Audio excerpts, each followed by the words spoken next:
West Bengal state university BA education honours 5th semester exam question paper 2021 থেকে 2022 course 11 guidance and counselling. দেখে নেওয়া যাক যে এই পেপারে কী কী প্রশ্ন এসছে। 1. নিম্নলিখিত যে কোনো দুটি প্রশ্নের উত্তর দাও। এ, নির্দেশনা বলতে কী বোঝায়, এর প্রকৃতি আলোচনা করো। নির্দেশনার জন্য প্রয়োজনীয় বিভিন্ন ধরনের মৌলিক তত্ত্বগুলি উল্লেখ করো। বি,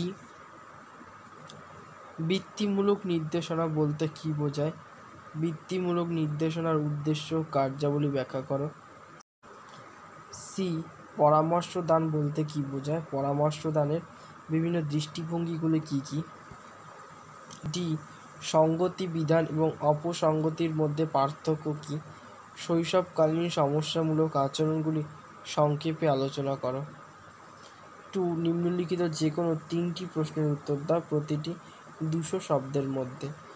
এ, প্রত্যক্ষ পরামর্শদানের বৈশিষ্ট্যগুলি উল্লেখ করো। বি, শিক্ষামূলক এবং বৃত্তিমূলক নির্দেশনার মধ্যে পার্থক্যগুলি উল্লেখ করো। সি, অভিযোজনের শর্তাবলীগুলি লেখো। ডি, বিভিন্ন শ্রেণীর সিজোফ্রেনিয়ার লক্ষণগুলি উল্লেখ করো। 3. নিম্নলিখিত সবকটি প্রশ্নের উত্তর দাও। এ, শিক্ষামূলক নির্দেশনার প্রধান লক্ষ্য হলো, এই 4টি অপশানের মধ্যে যে কোনো একটি অপশানকে বেছে নিতে হবে তোমাদেরকে। বি, একজন পরামর্শদাতার জন্য কোন গুণটি আবশ্যক।